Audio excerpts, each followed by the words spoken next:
उसमें मेरा दम घुटता है और ये आकर मुझे और परेशान करता है। अब मैं उस छोटे से मेकअप रूम में और तैयार नहीं हो सकती, मुझे वो गेस्ट रूम चाहिए। उसे मेकअप रूम बनाओ मेरा, नहीं तो मैं मायके चली। माँ रेशमा सही कह रही है, इतना छोटा सा मेकअप रूम है, उसे स्टोर रूम बना दो। घर में हो रहे रोज कलेश की वजह से शांति गेस्ट रूम को मेकअप रूम में बदलने का फैसला लेती है। भैया यहाँ पर मेरा बड़ा सा शीशा लगेगा और लाइट भी बड़ी होनी चाहिए सारी, और हाँ यहाँ पर कुछ ड्रॉर बना दो और ये कबर्ड होना चाहिए और इसमें लॉक वाला सिस्टम भी रखना। रेशमा तुम तो बहुत अच्छे से इस मेकअप रूम को तैयार करवा रही हो, और तुम्हारा ये मेकअप रूम तो बहुत ज्यादा बड़ा है, यहाँ तो हम दोनों का सामान आ जाएगा। एक बार ये मेकअप रूम बन जाने दो, फिर हम दोनों देवरानी जेठानी से आराम से यूज करेंगे। क्या कहा आपने? दोनों देवरानी जेठानी? आपने अपनी शक्ल देखी? आप जैसे गरीब कभी भला इतनी बड़ी मेकअप रूम में नहीं रह सकते।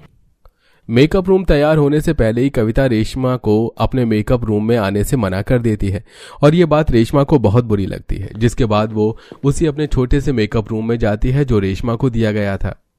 रेशमा को तो मेकअप की ABCD भी नहीं आती और उसके लिए इतना बड़ा मेकअप रूम, और यहाँ मैं 10 सालों से माँ जी से सिर्फ अपने मेकअप रूम में कुछ ड्रॉर बनवाने के लिए कह रही हूँ, पर माँ जी ने मेरी एक नहीं सुनी और ये देवरानी के आते ही इसे दे दिया। और जब उसके लिए बड़ा मेकअप रूम बन रहा है तो मुझे ये दोबारा दे दिया, पर ये बहुत छोटा है। इस वजह से मुझे आज अपना आधे से ज्यादा मेकअप का सामान मशीन अपने कमरे में और नंद जी के कमरे में रखना पड़ा है। कविता अपना छोटा सा शीशा, कुछ ड्रॉर और नॉर्मल चेयर देखकर परेशान होती है। कुछ ही दिनों में रेशमा का मेकअप रूम बनकर तैयार हो जाता है और अब वो तैयार होने के लिए अपने मेकअप रूम से बाहर से मेकअप आर्टिस्ट को बुलाकर तैयार होती है। ऐसे ही एक दिन, अरे आ गई आप? कब से मैं आपके आने का इंतजार कर रही थी। आइए, बहुत बड़ा मेकअप रूम है मेरा, आज मेरा फेशियल और नेल एक्सटेंशन कर दीजिए। रेशमा ये काम तो मुझे भी आता है, क्यों फिजूल के पैसे खर्च कर रही हो? माना कि तुम अमीर हो और कुछ पैसे बचाना भी तो सीखो। रहने दीजिए जेठानी जी, बहुत अच्छे से जानती हूँ मैं आपको, आप मेरे बड़े से मेकअप रूम में आने का बस मौका ढूंढती हैं। रेशमा की ऐसी बातें सुनकर कविता अपने कमरे में जाती है जहां पूजा आती है और अपनी भाभी से बोलती है।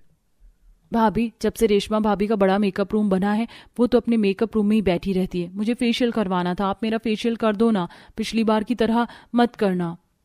पूजा, एक बार मेरा मेकअप रूम देखा है? ये कितना छोटा है, सही से 2 इंसान खड़े भी नहीं हो पाते, और शीशा भी इतना छोटा है, लाइट भी नहीं लगी है। ऊपर से फेशियल करने के लिए जब मैं चेयर घुमाती हूँ तो मुझे चोट लग जाती है। एक काम करो, मैं तुम्हारे कमरे में ही तुम्हारा फेशियल कर देती हूँ, यहाँ से ज्यादा रोशनी तो तुम्हारे कमरे में है। अब कविता अपनी नंद को फेशियल उसके कमरे में जाकर करती है। इसी तरह कुछ दिन बीत जाते हैं और एक दिन शांति के कुछ मेहमान आते हैं और घर में कमरा न होने की वजह से शांति रेशमा से